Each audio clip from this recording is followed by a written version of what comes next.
قال رب اشرح لي صدري ويسر لي امري واحلل عقدة من لساني يفقهوا قولي. حاضرین، سب سے پہلے انشاءاللہ کل میں اور آپ دونوں مل کر کے نماز عید کا چاند دیکھیں گے، شوال کا چاند دیکھیں گے. چاند دیکھنے کے کیا آداب ہیں، چاند دیکھنے سے پہلے، چاند دیکھنے کے بعد ہمیں کیا کرنا چاہیے، عید کی نماز کو کیسے جانا چاہیے، نماز اگر بارش کی وجہ سے وہاں عید کی نماز ادا نہیں کر پائے نماز کہاں ادا کریں گے. یہ کچھ باتیں جو ضروری ہیں، میرے درس سے زیادہ ضروری یہ باتیں ہیں، اس لیے یہ باتیں آپ کے سامنے میں بتانا ضروری سمجھتا ہوں. کل مغرب کی نماز کے بعد جیسے آپ افطار کریں گے، اس حدیث کی روشنی میں ہمارے لیے دو خوشیاں ہیں. ایک خوشی ہمیں 30 دن برابر انشاءاللہ ملتی رہی اور آئندہ انشاءاللہ اگلے سال ملے گی انشاءاللہ. اور دوسری خوشی کے لیے ہم تمام لوگ نماز مغرب کے بعد اگر ابر آلود نہیں رہا، اگر اللہ تبارک و تعالیٰ آسمان کو صاف اور شفاف رکھا تو جائیے گا، ضرور دیکھیے گا چاند کو. چاند کو دیکھ کر دعا پڑھیے گا، اللہم اہلہ علینا بالامن والایمان والسلامت والاسلام ربی وربک اللہ. اللہم، اس کا ترجمہ یاد رکھ لیجئے. بس اگر کسی کو یاد نہیں ہے میرے بھائی، چاند کو دیکھو، تمہاری جو پریشانیاں ہیں جسے مولوی صاحب نے کہا، دعا کا ترجمہ سنو. سب سے پہلے اللہم اہلہ علینا، آپ جانتے ہیں چاند کو کیا بولتے ہیں عربی زبان میں؟ بولیے، کوئی کسی کو معلوم ہے؟ جی بلال، خمر، ہلال، دو لفظ آ گئے. اختلاف العلماء، علماء میں اختلاف ہو گیا یہی. یہ ایک ہلال بولتے ہیں اور ایک قمر بولتے ہیں. کون سا صحیح ہے؟ خمر صحیح ہے. سنیے گا میں بتاتا ہوں. خمر بھی صحیح ہے، ہلال بھی صحیح ہے، بدر بھی صحیح ہے. کیا؟ ایک نیا لفظ بدر. ہر ایک کو عربی زبان اتنی مالدار ہے، اس میں جو شروع کا چاند آپ دیکھتے ہیں بالکل باریک سا، اس کو ہلال بولتے ہیں. اس کو کیا بولتے ہیں؟ ہلال. 14ویں کا جو چاند ہوتا ہے بالکل پورا چاند، اس کو بدر بولتے ہیں. بدر، 14ویں کے چاند کا نام بدر ہے. اس کے علاوہ جو چاند ہوتا ہے اس کو قمر بولتے ہیں. تو قمر والے بھی صحیح، بدر والے بھی صحیح، ہلال والے بھی صحیح. آپ نے ہلال اس لیے نام دیا کیونکہ ہلال کمیٹی موجود. پہلے دن کا جو چاند موجود ہوتا ہے اس کو ہلال بولتے ہیں. سنو، دعا کے اندر وہی لفظ استعمال کیا گیا ہے، اللہم اہلہ علینا. اے اللہ اس ہلال کو نکال، اس چاند کو نکال، ہم پر نکال. اللہم اہلہ علینا، اس چاند کو ہم پر نکال. کیسے نکال؟ دعا دیکھو کیا پیاری ہے. بالامن والایمان، امن کے ساتھ، سکون، پیس، اطمینان کے ساتھ نکال. بالامن والایمان، اور ایسے نکال کہ ہمارا ایمان باقی رہے. واقعی میں جب بھی اس کے بارے میں کہتا ہوں، چاند کے مسئلے میں جتنے غلاٹے ہوتے ہیں، جتنے جھگڑے ہوتے ہیں، یہ اس لیے ہوتے ہیں کہ ہم لوگ دعا نہیں پڑھتے. چاند کے مسئلے میں جو ہے کوئی تلوار لے کر باہر آ جاتا ہے، کوئی وہاں مارنے کے لیے چلا جاتا ہے، یہ ان کے خلاف، یہ ان کے خلاف. جبکہ چاند کی دعا کتنی پیاری ہے، اے اللہ اس چاند کو امن کے ساتھ نکال، بالامن والایمان، اور ساتھ میں ایمان بھی رہے، امن اور ایمان دونوں شامل رہے. بالامن والایمان والسلامت والاسلام، دوسرا لفظ سلامتی کے ساتھ نکال اور اسلام کے ساتھ نکال. اس کے بعد ربی وربک اللہ. یہاں ایک عقیدہ ہے، سارے بدعتی حضرات جو بھی ہیں وہ غور سے سنیں.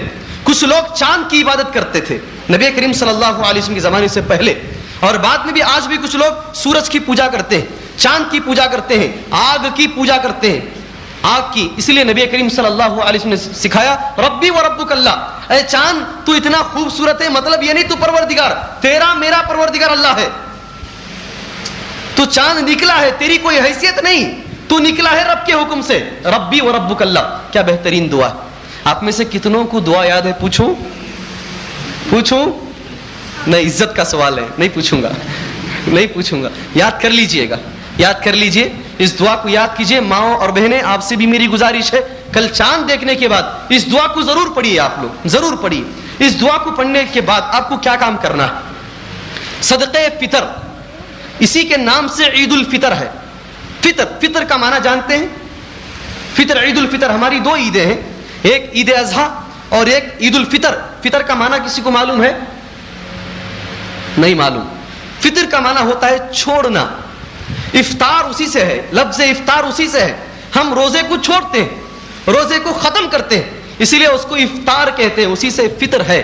عید الفطر، اس سے پہلے ہے صدقۃ الفطر، اسی کے نام سے. عید الفطر سے پہلے صدقۃ الفطر. سب سے پہلے وقت اس کا سن لیجیے، صدقۃ الفطر. اس کے بعد کتنا نکالنا ہے یہ بعد میں سنیے گا. پہلے وقت. سنت کا طریقہ یہ ہے، سنت بولے تو سنی نہیں، محبوب سبحانی سے سن کر نہیں. سنت کا طریقہ اللہ کے نبی صلی اللہ علیہ وسلم نے یہ بتایا ہے. کیا بتایا ہے؟ چاند دیکھ کر کے ہم اپنے صدقات کو نکالیں, صدقۃ الفطر کو نکالیں. چاند دیکھنے کے بعد سے لے کر ہم لوگ عیدگاہ کو جانے سے پہلے عیدگاہ کو جانے سے پہلے ہم اپنے صدقات کو ادا کر دیں. اگر اس سے پہلے ہم ادا کرتے ہیں یہ صدقہ فطر شمار ہوگا. سنو غور سے, یہ آپ اور میرے مطلب کی بات ہے. اگر اس سے پہلے ادا کرتے ہیں, عیدگاہ کو جانے سے پہلے ادا کرتے ہیں, یہ صدقہ فطر ہوگا. کوئی اللہ کا بندہ کپڑوں کے غلاٹے میں, ٹیلر کے غلاٹے میں, بچوں کے غلاٹے میں, گھر بار کے غلاٹے میں ادا نہیں کر پایا, بعد میں ادا کیا, اس کا صدقہ فطر نہیں ہوا, صرف عام صدقہ ہوا. وہ اسے یاد رکھیے, عام صدقہ ہوا. ہاں احتیاطاً ایک دن پہلے یا 2 دن پہلے صحابہ کرام احتیاطاً نکال کر کے رکھ لیتے تھے. ایک دن پہلے یا 2 دن پہلے نکال دیتے تھے اور اس کو ادا کر دیتے. زیادہ سے زیادہ 1 دن یا 2 دن پہلے آپ نکال کر کے رکھیں, اٹھا کر کے رکھ دیں, جیسے ہی چاند دیکھیں آپ ان لوگوں کو ادا کر دیں. کون لوگ ہیں جن کو دیں اور کن کن پر واجب ہے یہ بھی ضروری ہے. کون کون لوگ؟ ہر وہ آدمی جس کو آپ زکات ادا کر سکتے ہیں, آپ اس کو صدقہ فطر بھی دے سکتے ہیں. جس کو آپ زکات دے سکتے ہیں اس آدمی کو آپ صدقہ فطر بھی دے سکتے ہیں. صدقہ فطر کن کن لوگوں پر ضروری ہے, کن کن کی طرف سے بلائیں گے, دیں گے آپ صدقہ فطر؟ ایک بچہ پیدا ہو گیا اور آواز کر دیا, اس پر بھی ضروری ہے.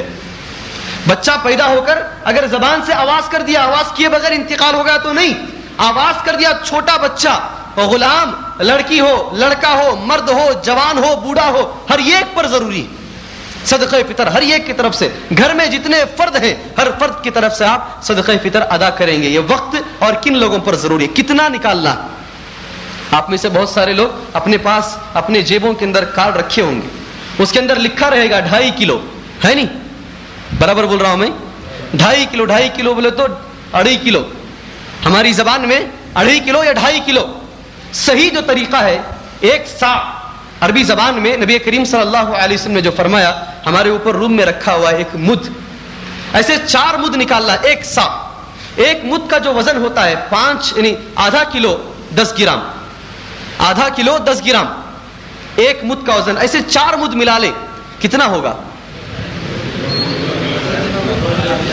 جی سمجھ میں آ گیا نا, 2 کلو 40 گرام. اس میں کمی پیشی احتیاطاً اگر آپ 2.5 کلو نکال لیتے ہیں بہت بہت اچھا ہے, کچھ بڑھ کر کے نکال لیتے ہیں بہت اچھا ہے, لیکن کم مت کیجئے گا. آپ 2.5 کلو اگر نکالتے ہیں بہت اچھا ہے. یہاں ایک برائی ہے, کیا برائی معلوم؟ 25 روپے میں نے اخبار میں پڑھا, ہمارے امیر شریعت بنگلور کے, ساتھ میں مفتی شریعت بنگلور کے, ان دونوں نے فتویٰ دیا ہے 25 روپے اگر کسی کا نکال دے صدقہ فطر مکمل ہو گیا. کون تم کو بولا جی؟ تم کو کس نے حکم دیا اس بات کا؟ امیر شریعت, تم شریعت بنانے والے ہو کیا؟ نبی کریم صلی اللہ علیہ وسلم کے زمانے میں پیسہ تھا نہیں تھا بھائی؟ بولو تھا نہیں تھا؟ نہیں تھا؟ تھا نا, ہم سے بہتر تھا. آج ہم لوگ لوہے کے پیسے استعمال کر رہے ہیں, وہاں سونے اور چاندی کے پیسے تھے. دینار اور درہم دونوں کا تذکرہ حدیث میں ملتا ہے. دینار سونے کا, درہم چاندی کا, دونوں سکے موجود تھے. آپ نے کیا کہا؟ پیسے دو بولا آپ نے؟ نہیں, آپ کے زمانے میں دینار موجود, درہم موجود. کسی صحابی کو آپ نے اس بات کی اجازت نہیں دی کہ وہ دینار یا درہم سے اپنا صدقہ فطر ادا کرے. آپ نے کہا کسی کے پاس گیہوں موجود, گیہوں سے نکالو. کسی کے پاس کوئی دوسری چیز کھانے کی موجود, اس سے نکالو. آپ جو چیز استعمال کرتے ہیں یہاں بخیلی مت کیجیے. خود کھانے کے لیے 22 روپے کا چاول, 25 روپے کا چاول, 20 روپے کا چاول, 18 روپے کا چاول, صدقہ فطر کے لیے 8 روپے کی گیہوں. ٹھیک ہے, 25 روپے نکالنے والوں سے پوچھ رہا ہوں میں, 25 روپے بولے تو کتنا ہوا؟ 10 روپے کلو گیہوں, 25 روپے. خود کھاتے 25 روپے 1 کلو چاول کھاتے ہیں. یہاں آپ 25 روپے کے لیے صدقہ فطر نکال رہے ہیں. اتنی بخیلی. اللہ تبارک و تعالیٰ نکالے گا آپ سے صدقہ فطر, وہ بہتر جانتا. بہرحال آپ صدقہ فطر کے لیے گیہوں کو معیار نہ بنائیں. یاد رکھو وہ زمانے میں گیہوں بہت زیادہ قیمتی تھی, آج کم قیمت ہے. بہت زیادہ قیمتی تھی, اس لیے نبی کریم صلی اللہ علیہ وسلم نے بعض احادیث میں کہا آدھا سیر, آدھا سا گیہوں دو. بہت زیادہ قیمتی گیہوں. آج کے زمانے میں اس کی قیمت کم ہو گئی. آپ وہ چیز نکالیں جو عموماً کھاتے ہیں. کیا کھاتے ہیں آپ لوگ؟ چاول کھاتے ہیں. ہم یو پی والے نہیں ہیں, شمال والے نہیں ہیں کہ 24 گھنٹے ہم لوگ گیہوں کھائیں. ہم لوگ یہاں والے ہیں, ہم لوگ چاول استعمال کرتے ہیں. وہ چاول نکالیں ہم لوگ جو ہمیشہ استعمال کرتے ہیں. اور چاول نکالیے گا, پیسے مت نکالیے. اسی چیز کو نکالیے جس چیز کا حکم نبی کریم صلی اللہ علیہ وسلم نے ہمیں عطا کیا. یہ ہوا صدقے فطر کے بارے میں، کب نکالنا چاہیے، کیسے نکالنا چاہیے. عیدگاہ کو جانے کا مسئلہ. عیدگاہ 2 عیدیں ہماری ہیں. ایک عید الفطر، میں نے کہا یہ عید انشاءاللہ 2 دن بعد ہمیں ملے گی، یا 1 دن بعد ہمیں انشاءاللہ وہ عید ملے گی. اس کے اندر سنت کا طریقہ ہے. آپ لوگوں سے گزارش ہے جتنا جلد ہو سکے عید کی نماز پڑھنے کی کوشش کیجیے. 11 بجے اخبار اٹھا لیجئے سالار، باقاعدہ ٹائم ٹیبل آپ کو مل جائے گا کہاں کہاں عید کی نماز ہوتی ہے. 11 بجے سے لے کر نیچے آتے جائیے. کوئی اللہ کا بندہ 11:30 پر بھی کرتا ہے عید کی نماز. نہیں، سورج نکلنے کے بعد تھوڑی دیر کے بعد عید کی نماز نبی کریم صلی اللہ علیہ وسلم پڑھ لیا کرتے تھے. یہی طریقے پر ہم بھی عمل کریں.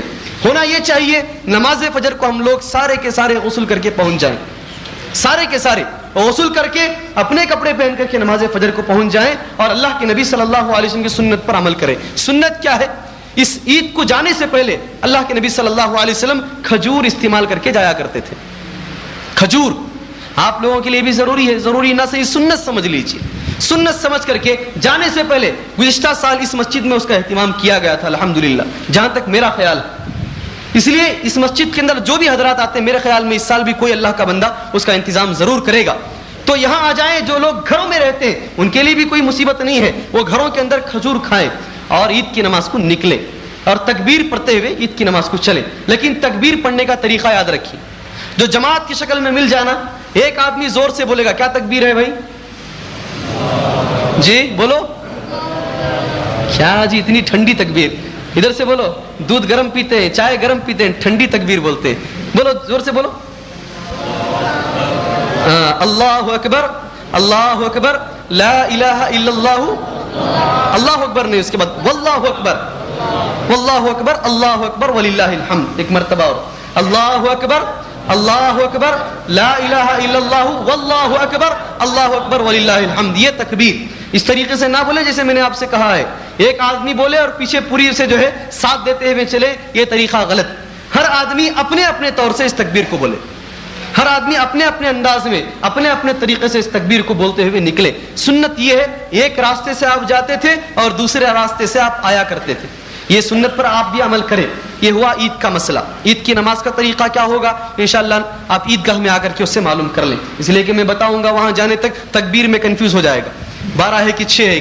اس لیے کہ بہت سارے لوگ وہاں سے یہاں آئے، 6 پڑھتے پڑھتے 12 میں داخل ہوئے، اس لیے تکبیر میں کنفیوز. وہاں سن لیجئے. پھر بھی ایک بات، 12 تکبیریں ہیں، بڑا آسان سا مسئلہ ہے. بالکل اطمینان سے آپ جائیں. 12 تکبیروں کی زائد ہوگی. وہ تکبیریں جو ہے ہماری اس تکبیر کے علاوہ ہوگی. بہرحال یہ مسئلے میں مجھے نہیں جانا چاہیے. ایک مسئلہ مجھے جو بیان کرنے کے لیے کہا گیا ہے، عید کی نماز مسنون طریقہ ہم عیدگاہ میں پڑھیں.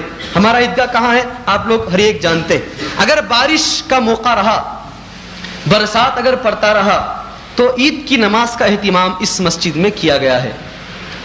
مسجد کے اندر انشاءاللہ عید کی نماز پڑھائی جائے گی. وقت 7:30 بجے انشاءاللہ 7:30 بجے صبح میں عید کی نماز اس مسجد میں انشاءاللہ پڑھائی جائے گی. آپ تمام حضرات ان باتوں کا خیال اپنے ذہنوں میں رکھیں. اتفاق سے آج مجھے اس پارے کے بارے میں ایک لفظ بھی کہنے کا موقع اللہ نے نہیں دیا ہے، اس لیے میں اپنی بات کو یہیں پر ختم کرتا ہوں. آپ تمام لوگوں سے گزارش کرتا ہوں آج کی راتوں کو زیادہ سے زیادہ عبادتوں میں گزاریے. اللہ سے دعا ہے اللہ تبارک و تعالیٰ اس پورے رمضان کے اندر ہم لوگوں سے جو غلطیاں ہوئی ہیں اللہ ہمارے غلطیوں کو معاف فرمائے. اللہ تبارک و تعالیٰ ہمارے جتنے جائز خواہشات ہیں اللہ ان خواہشات کو مکمل فرمائے. ہمارے روزوں کے اندر جو خامیاں ہیں اس صدقۃ الفطر کے ذریعے سے اللہ رب ذوالجلال ہماری اس خامیوں کو دور فرمائے. اے اللہ تبارک و تعالیٰ آنے والے سال تک ہم لوگوں میں کتنے لوگ زندہ رہیں گے اور کتنے لوگوں کا انتقال ہو جائے گا یہ تجھ سے بہتر اور کوئی نہیں جانتا ہے. اس لیے اس راتوں میں ہم لوگوں نے جو عبادتیں کی ہیں ان عبادتوں کو اللہ تو قبول فرما.